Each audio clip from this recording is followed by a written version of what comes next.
Welcome to the Prime Health Podcast with your host, Dr. Derek Barron. Dr. Barron interviews doctors, wellness experts, and healthcare leaders who are revolutionizing how we approach health and longevity. The Prime Health Podcast explores breakthrough science, personal and patient stories, and practical insights that are shaping the future of health and wellness. So sit back, listen in, and prepare to transform how you think about your path towards Prime Health with Dr. Barron and his special guest. Welcome back to the Prime Health Podcast. I'm your host, Dr. Derek Barron, and I'm here to bring you cutting-edge insights and practical strategies from leading healthcare experts for your journey to Prime Health in life and in business. Now, I want you to know if you've ever considered this. What if elite rehab was not about fixing injuries, but about rebuilding the athlete entirely? Today's guest, Dr. Trent Nessler of the Athlete Lab, leads a facility where recovery, performance, and long-term health come together to help athletes do what most believe is impossible. So I'm excited for him to explain how he's doing that with his athletes. But before we jump into the episode, a quick message from Grow Solutions, our sponsor, where we believe brilliant healthcare professionals shouldn't have to choose between patient care and practice growth. We handle the business side so you can focus on what you do best. So we eliminate stressors in business such as new patient or client acquisitions, marketing and growth strategies, reducing operational chaos with proven systems, frameworks, and SOPs. And yes, we even help you deal with AI and those AI bots. They're coming whether we like it or not. So Growth Solutions is not an agency or vendor. We are your growth partner. So if you've ever said or thought this, I'm too busy to grow, too slow to scale, or too overwhelmed to fix it, we are your solution. Just drop the word free in below if you want to have a consultation with us. It's a great way for us to connect to see if we can help you grow in your business and practice. But you came here for a reason, and that's to hear from our guest. Dr. Nessler, welcome to the Prime Health Podcast, and please tell us a little bit about yourself and what you do. Sure, and thank you so much, Dr. Barron, and great to be here. My name is Trent Nessler. I'm a physical therapist. I've been, call myself a sports physical therapist, although I'm not sports certified. I've been doing sports medicine for just about 28 years. I also consider myself a sports biomechanist. I did my doctorate back in the day when the DPT was just coming out into the marketplace. I actually was in the very first program in the U.S. And at that time, we were able to kind of tailor our program to what we wanted. And I really wanted to tailor mine around biomechanics and motor learning. So when I did my doctorate, it was 3 years, very intense. Got a lot of really good education and foundation in biomechanics. I already had a foundation in biomechanics, but really got to dive in deeper into not only biomechanics, but how do we process human movement through the brain. And that was kind of a foundational experience for me because at the time I was seeing a lot of ACL injuries in young athletes. And as a physical therapist, I really felt like I was failing them, because I was getting these young athletes to the end of their rehab and I was evaluating them. And even with my limited understanding at that time, I'd watch them walk and I'd watch them squat. And I'm like, it just doesn't look good. Like that, I know that movement has some impact on the ACL. And so what I really wanted to do is kind of dive in and really try to find a way to assess it. Because I came from a fitness background. I came from a health and wellness background. I knew that if I could assess it, I could make it stronger. I could improve it. Yeah. So that really kind of became the foundation for me, really wanting to find a way to assess human movement better, that I could create better programming from that. At the same time, I was running a large sports medicine clinic in Phoenix, Arizona. I was always doing some side projects in the background. Developing this movement assessment was always something I was doing in the background, doing it on weekends and doing it on my time off. And, I was in the clinic filming people with video cameras with the old beta tapes. It's kind of where I started. And then I went to, I got recruited to Nashville, Tennessee, to work with a company called Baptist Sports Medicine. And I was running the sports medicine program there. It was a large program. We worked with professional sports and collegiate sports. And that's really where I started to do my first research project with Baptist Sports Medicine. And there we were looking at college students, college athletes, and really trying to come up with a movement assessment that we could do in physicals that was efficient, scalable, and repeatable. And originally we started with a 2D technology there, and really started to perfect the way that we were doing the data capture and whatnot. And then I got recruited to Birmingham, Alabama, and worked with the Andrews Clinic and Kevin Wilk at Champion Sports Medicine. I was there for about 8 years. And then that provided me the opportunity to really work with ASMI, American Sports Medicine Institute. We really started to do larger scale research projects. So we did some with Troy University, Samford University, a couple of local universities that we were working with. Alabama was one. And basically trying to take that movement assessment to the next point and see like, okay, what movements should we really be looking at? And in the background, I was taking this information and trying to create a way to leverage technology to take the human error out of the equation. Because one of the things I was finding is that when we as clinicians would assess it, I may have 4 different clinicians look at something and 4 different opinions on what they're seeing. And so I needed to find a more standardized way of doing that. So originally we were using a 2D software called Dartfish, which is a slow motion technology. It's used a lot in the Olympic sports. Was an amazing technology. Absolutely loved it. But it is 2D, and it does have some tracking capabilities for human movement. But it's not super accurate when you start putting angles on things and really trying to make clinical judgments based off of the information that you're getting off of 2D video.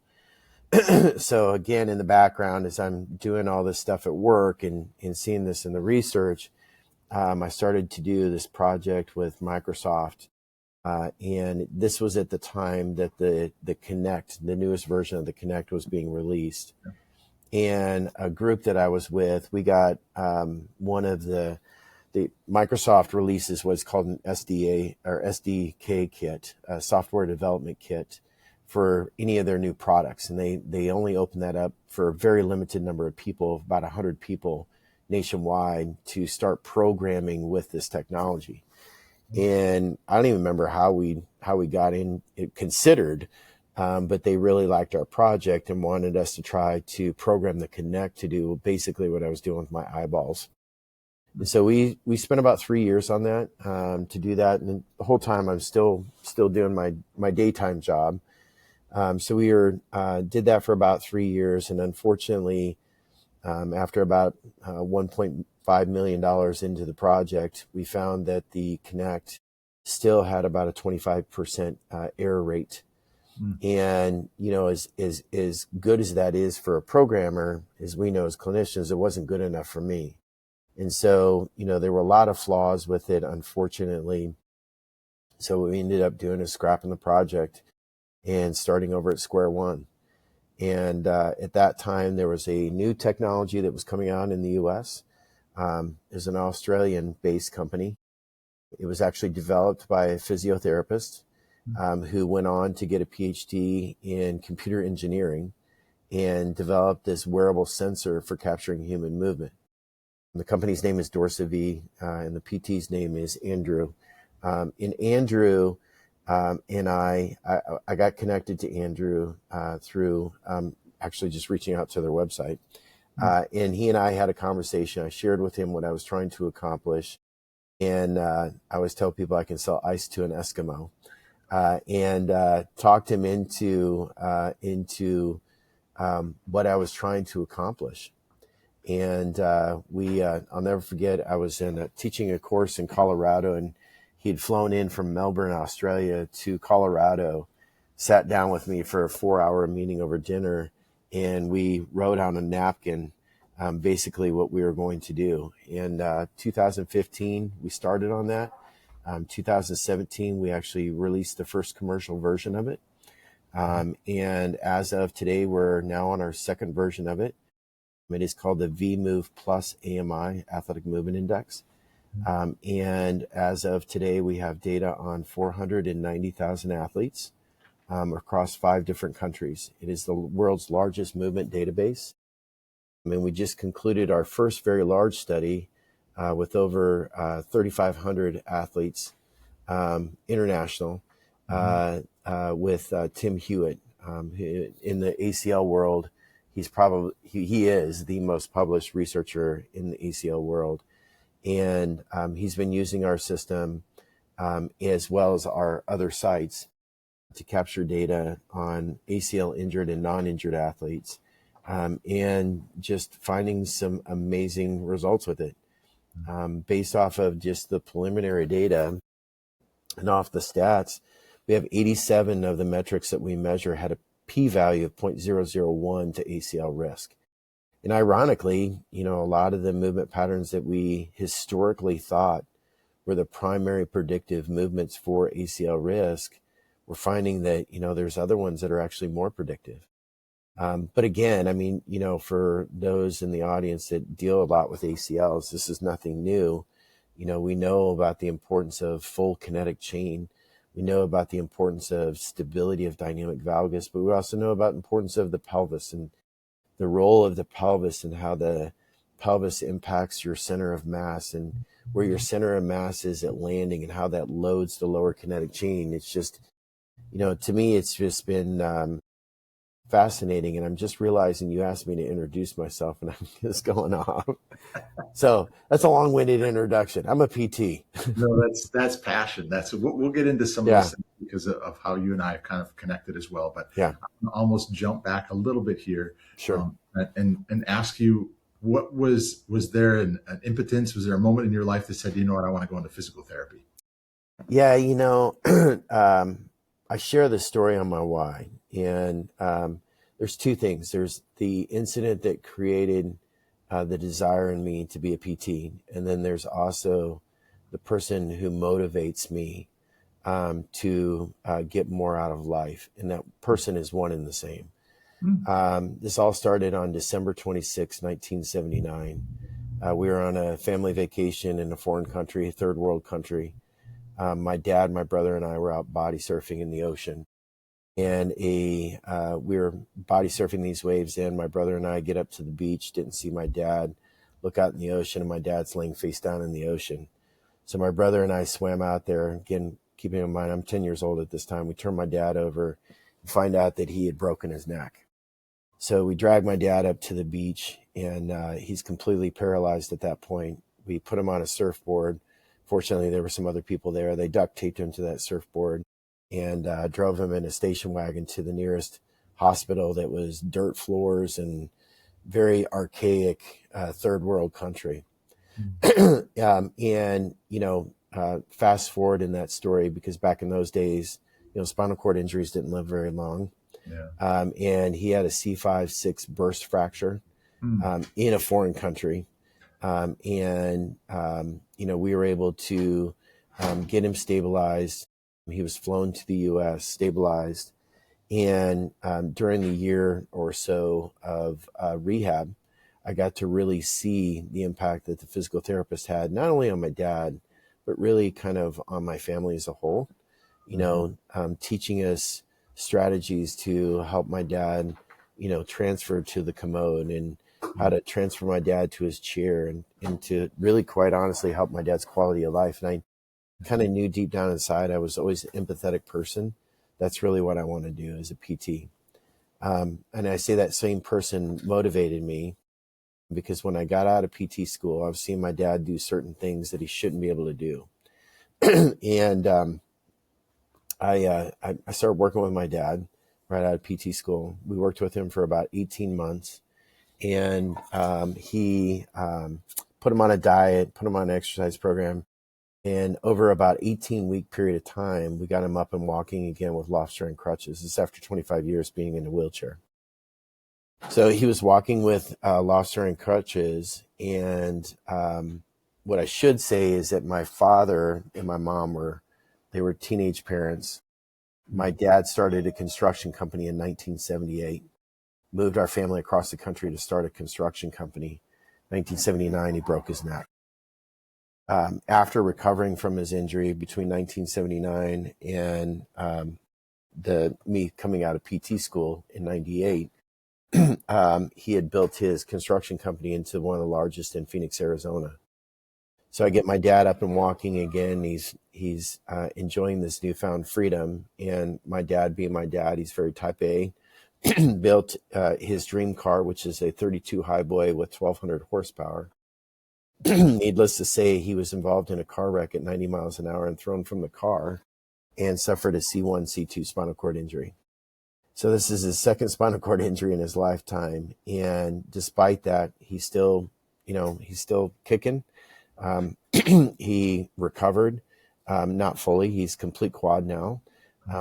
And from a wheelchair, took his company from Arizona's largest to now number one in the country for masonry. They cover 5 different states. It's a huge construction company. And he did all this from a wheelchair. And it just made me realize, unfortunately, I think as I progress through life, that, if he can overcome those insurmountable barriers and overcome that stuff, like, I have no excuse. Like, I'm free bodied. I've got my wits. I've got my strength. I've got my health. Like, you should be able to accomplish whatever you put your mind to. Yeah. So that was another long-winded answer. That is an incredible story. I am sorry to hear that about your father, but with pain comes lessons. Sometimes Absolutely. Not always the ones we want. Absolutely. And we spoke a little bit about faith at the start here, you and I just conversing, and I can see how that helps, somebody Oh my God. go on their faith for sure. Yeah. Well, and I'm a firm believer. I am living what God intended me to be. Mm-hmm. And that he intended me to be a PT, because this third part of this story is that the same year that my father broke his neck for the second time, I had my wife and I had our first child, and she is special needs and handicapped. Mm-hmm. And so I feel like God put me on this path to, introduce me to, living with a handicapped individual, and then being the father of a handicapped individual. It just, it's what God prepares you for. Yeah. I don't know how many, to try and put myself in your shoes to think what that would be like as a young boy, to see what happened to his dad, live through that, have that understanding that that's kind of, putting your path forward, dealing with the father's injury a second time after you took him, from where he was to where he was at, and then having your daughter, who's a blessing, in all regards. Yeah. So the path is laid out for us. We do our best we can to play in that path. Amen.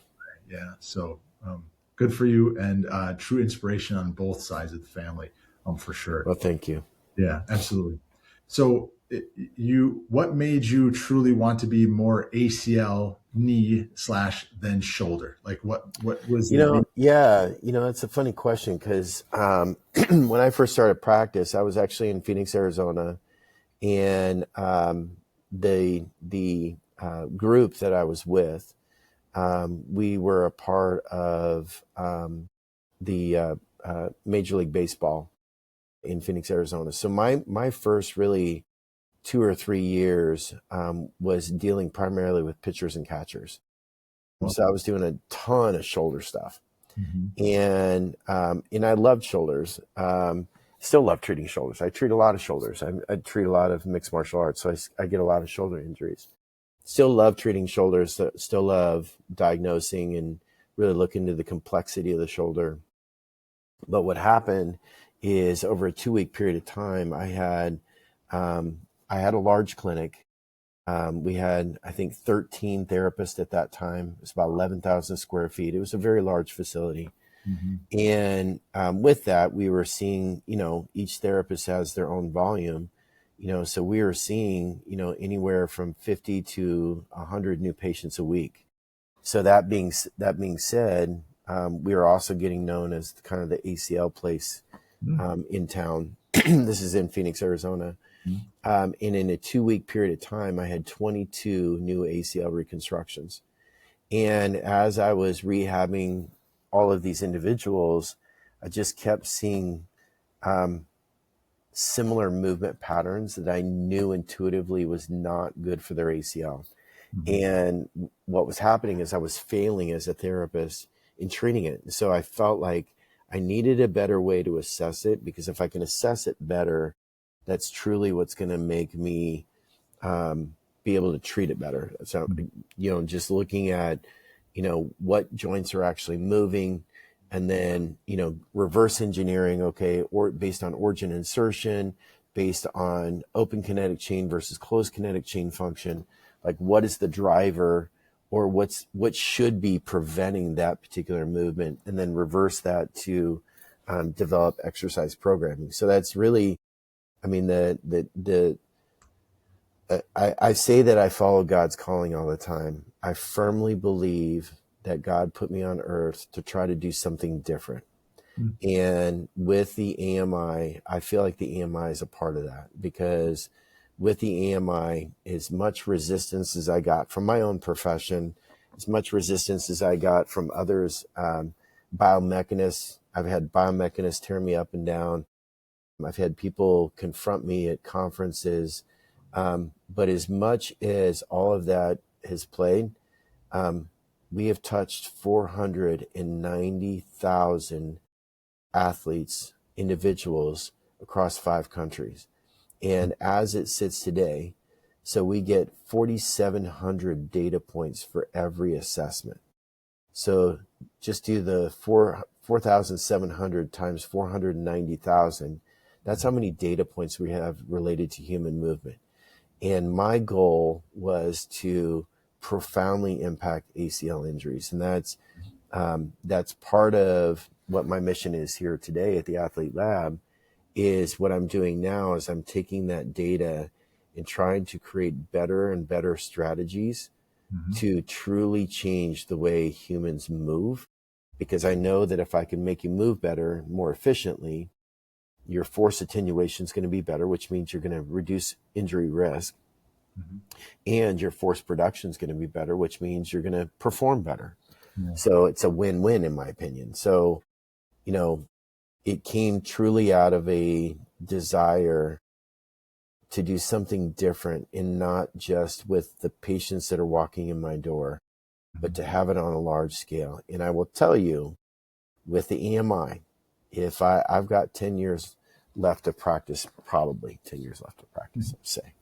And in that 10 years, based off of what we know off the EMI and based off of technology today, my hope is that we will scale this and reiterate it to the newest version that can then be used in any fitness gym, any high school, any college, etc.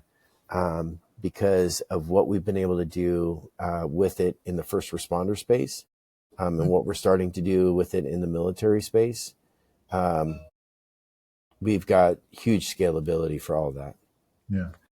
Trent, does this device, your AMI device, does it have the ability to do prehab and pre-assessment as well as after an injury? Yeah, so the EMI is a wearable sensor technology. So I put 2 sensors on your tibias. We put one on your thoracic spine, one on your lumbar spine, and you have an iPad, and then they go through a series of movements. So I use that a lot. I work with a local volleyball club here in Franklin, and they've got 3,000 young volleyball players. So these are all, 14 to 18-year-olds who are going through these massive growth spurts, who are female athletes, and they're playing a high-risk sport. So no better situation to do it. So with them, what we do is we do preseason testing. And then they go through an ACL injury mitigation routine that they do all season long. And the cool thing is that because it's an enclosed environment, we can actually track injury rates when we're actually seeing a significant reduction in injuries. So there's that piece of it. And then when the athlete is injured, for example, I just had one of the athletes who had some shin splints. Not knee injury, but she came with shin splints. So unfortunately, she had the data, she'd had the assessment with us. Then I'm able to go through her assessment, review kind of her movement stuff, and then leverage that as a part of my exam to really truly address what she has going on. And the beauty of that is that it would probably change my direction of how I might have treated her shin splints. Yeah. Yeah. Is that, if you look at that and would you do a secondary analysis of her like you did the first time? You analyze her again? Yeah. Yeah. So in that scenario, what we could do is do one at the end of her treatment. Okay. You really need, according to the research, you need about 4 to 6 weeks to make a substantive change, clinically meaningful improvement in the data. And that's really with any kind of functional testing. It's not just ours, but anything that is done functional testing wise. The data says, the research says that you really need about 4 to 6 weeks of implementation of that program to see that. Now, that being said, I believe that there is some neuromuscular adaptation that happens, as people start to learn. So maybe not necessarily an increase in muscle strength or endurance, but there is some kinesthetic awareness and motor learning that occurs that allows you to maybe engage that a little bit better. Okay. So I'm jumping ahead here because I usually ask this at the end, but if there are people that are watching this, whether that's a mom with a daughter that's in volleyball or whether it's a therapist is like, hey, I work with a lot of athletes. How can they learn more about the EMI that you offer and how they could potentially put it into their clinic? Yeah. So one thing they can do is they can always go to my YouTube channel. I do have a ton on my YouTube channel. There's a whole section for the VMove Plus AMI with just various conferences that I've done, sports medicine conferences that I've done, to some podcasts that I've done. There's actually a video of Andrew and I, Andrew Ronke, who's the CEO of DorsV, and I talking about the DorsV and how it came about. There's also some actual live video of us using it. Okay. Now, if they're looking to purchase the system, they can just simply go on the internet and look up DorsV, go to their website, and then, they can find more information on the EMI there.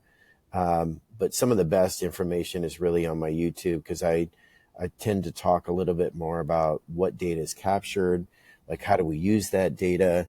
And then too, if people want more information, and they want to do a deep dive into it, they can always buy my book, which is called How to Build a Badass Firefighter. It is how we applied what we were doing in sports and how we apply that to the first responder. And in there, I really kind of go into movement and how it affects a firefighter, but then also like what movements are we looking for? And if you see this movement, how does that break down?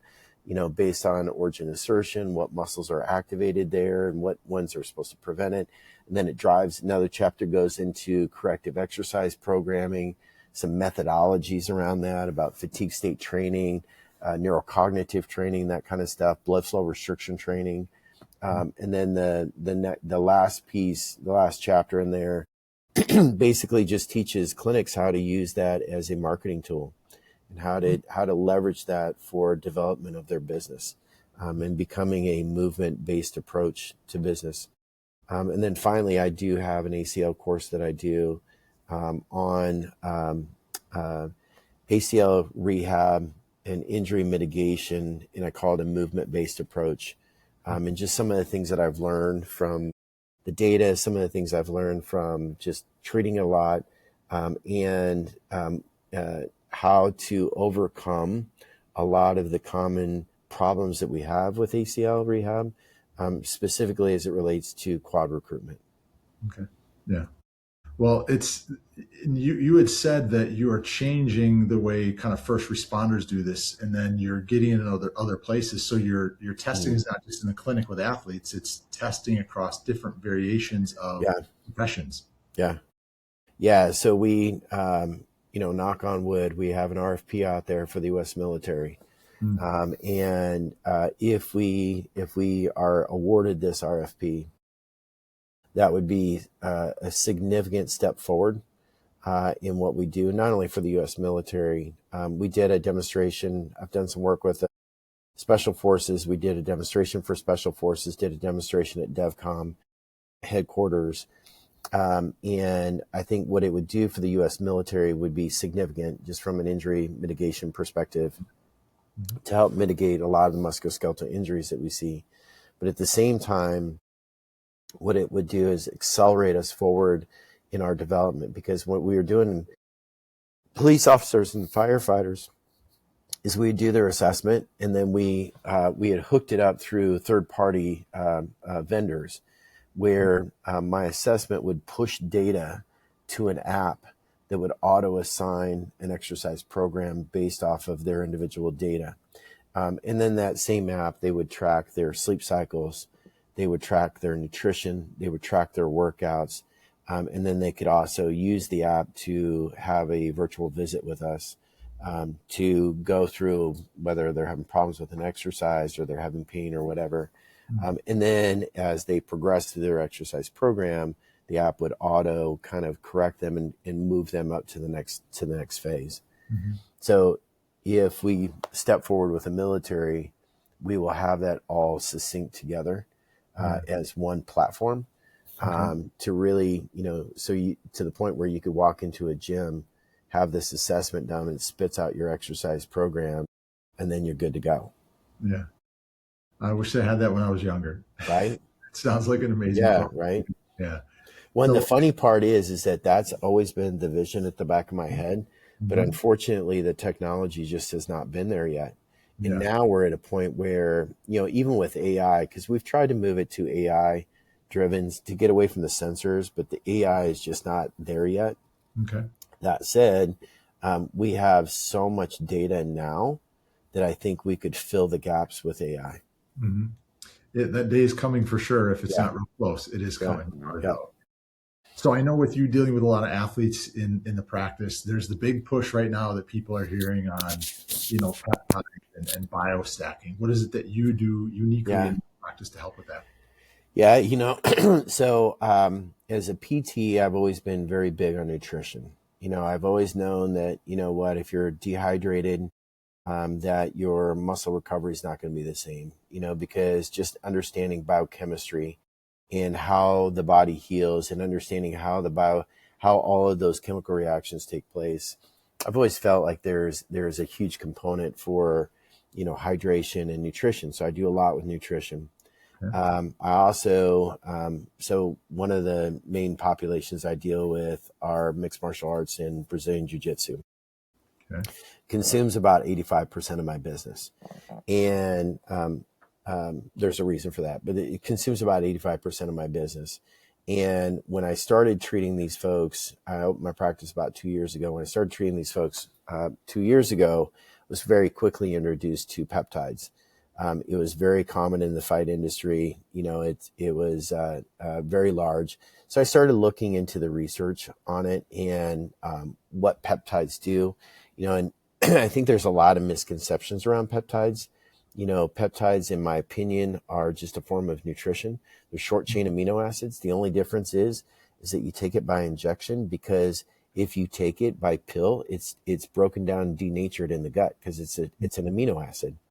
And so in order to get the mass or the best effectiveness of it, you have to put it in subcutaneously. And so, I originally started using BPC 157 TB500, often referred to as the Wolverine pack.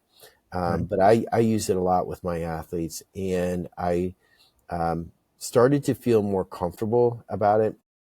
One, after seeing the results, but then also I've spoken to 2 different orthopedic surgeons who I would say are very much on the cutting edge. I got a referral for a professional fighter from a doctor that was in California, and got his ACL protocol. And week 2, he had on there BPC 157 TB500. So I called him up and I'm like, you know what? You are the first orthopedic surgeon I've ever seen that has that as a part of his protocol. And he's like, you know what? I've been using them since 2010. He's like, I don't do any of my surgeries without them anymore.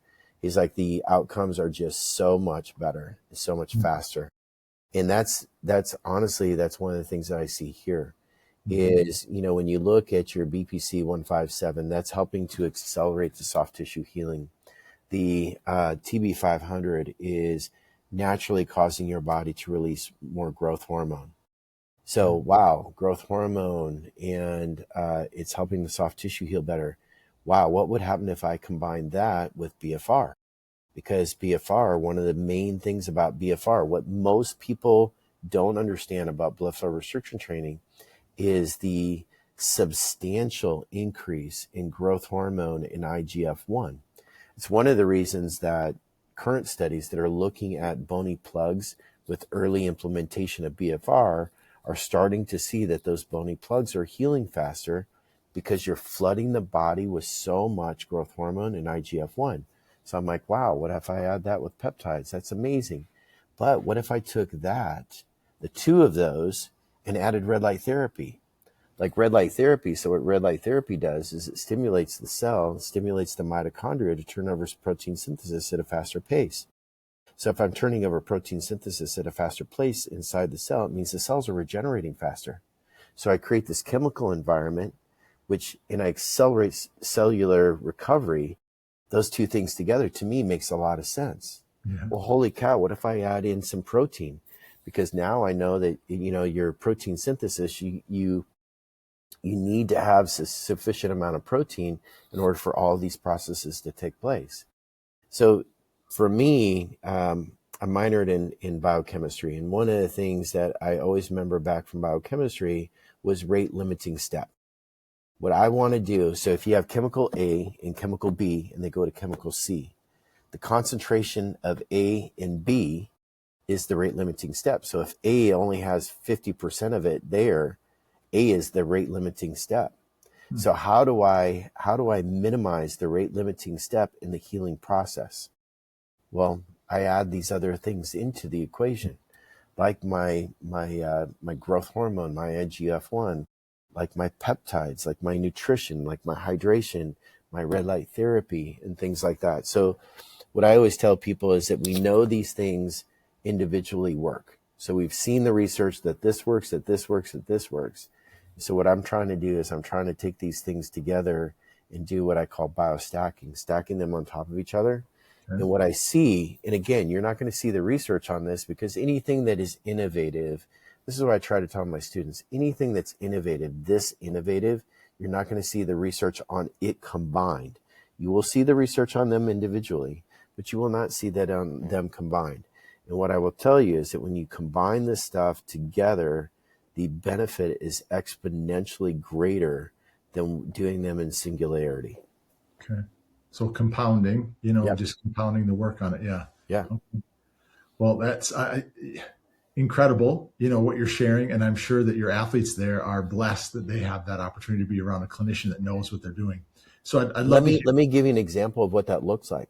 Yeah, please. I have anybody can go on Instagram and see his story. His name is he goes by the Mantis on Instagram. Tore his ACL, his PCL, and his LCL, and we started him on peptides at month 2. We also did a round of stem cells with him, and he is 7 months now, taking his first pro fight. And he was back on the mats at 4 months. Now, I am not recommending that anybody who has an ACL reconstruction get back on the mats at 4 months. But this individual, he had an MRI at 3 months. His bony plugs were looking fantastic. The surgeon couldn't believe it. And now here he is at 7 months, and he's competing at full release. I mean, he looks amazing. Yeah. That being said, I had another patient who was a total knee dislocation. So he tore his ACL, his PCL, his LCL, his MCL, and ruptured his hamstring. Oh. As a fighter, somebody jumped guard and dislocated his knee. He came to me in August. His injury was in April. He had PT elsewhere. He drove 2.5 hours to come here twice a week. And he did it from August until November. And in November, went back to the mats. He still has some limited range of motion. He still has some limited function, but he went back to the mats. And now today is back on the mats rolling without any restriction. And that was through the rehab that you did and also then the biostacking that you're talking about. Yeah. I mean, we did everything with him. I mean, both of those cases, we did everything with him, but they were all in. And, I've not seen results like that in 28 years, Yeah. and again, I mean, there's another great story on my Instagram, a special forces guy that was shot. Bullet went across his pelvis. First shot went across his pelvis and cut across his cauda and lodged into his lumbar spine. He still has the bullet in there today. And again, this was earlier this year. I want to say his injury was in February, and in November was running 3 miles in an 8-minute clip. But again, it has nothing to do with me. It has to do with the fact that I've been exposed to various technologies, which I have. I'm very fortunate. I've got a class 4 laser. I've got a cold plunge tank, got a red light therapy bed. I've got shockwave. I've got peptides. I've got stem cells. And so it allows me to leverage all of that to maximize the output and the outcome with the client. Yeah. Well, it's incredible. I mean, for 2 years in, for your business, is exceptional at how well you're doing it. What are you like from a business growth standpoint? What are you focusing on right now in your practice? Community awareness. Okay. I think my biggest limitation right now is just building more community awareness of what we do and what sets it apart from, your standard insurance-based practice. I mean, it is a cash-based practice. And quite honestly, I thought that was going to be a big limiting factor. Some people told me, well, maybe you should go insurance, like 50% insurance, 50% cash. It's like, no, I want to go fully cash. And 2 years into it, I'm so glad I did that. Yeah. Because it makes a big difference. Yeah. I think a lot, the 3 athletes, the individuals that you're talking about, the mindset on them must have been, bulletproof. I just said the third gentleman that was shot, but I mean, bulletproof in that. And somebody that wants to rely upon their insurance for care doesn't typically have a bulletproof mindset. So you're surrounding the people that want best results with a company that wants to get you best results. Yeah. It's a win-win for everybody across the board. And I often refer to it as the warrior mindset. All of our athletes here come into this with a warrior mindset, knowing that, it's not going to be your traditional PT. You're going to get your butt kicked. Yeah. And we're going to work hard and we will get you there. It may take us some time, but we will get you there. Yeah. What's the vision for your practice, the Athlete Lab, here over the next 3 to 5 years? It's funny because I was just talking to 2 students about that, and my vision for the next 5 to 10 years is I want to make it a franchise. I want to make it a business model that is attractive to the right PTs and athletic trainers, and I want to have a proven business model with it that people could, because got a lot of friends that are in professional sports, and they get out of professional sports and they're like, either they open their own practice, which they don't have the business acumen to be able to do that successfully. And no, high five. Yes, absolutely. Apologize. What was I saying? The pro athletes going out and starting practice. Yeah. So, one, they don't have the business acumen to be able to do that. They're great clinicians, but may not have the understanding about how to run a P&L and, how to get financing and what should my billing look like and, how should I bill for this service, all that kind of stuff. So what I really want to do is create a model that the right PT who has that same mindset could walk into, invest into, and reproduce. The goal is to standardize the methodology, standardize what we have. Not that I'm telling therapists to treat this way or you have to treat like this, like I do, but it's more of, this is the methodology. This is the methodology behind BFR. This is methodology behind movement. This is the methodology behind treating combat athletes. This is the methodology around treating ACLs. So we all have a similar mindset because I think that, one of the biggest challenges that when I worked in the big corporate world, and at one point I was with Select Medical over all of our sports medicine, which is huge. And one of the problems that there was never consistency. Every clinic was a little bit different. They looked different. They felt different. What was they had available was different. And in order to create the kind of results that we're getting, you have to have consistency. And it's like a research study. You have to control your methods. You have to control your variables, and then you can reproduce over and over again. Yeah. Yeah.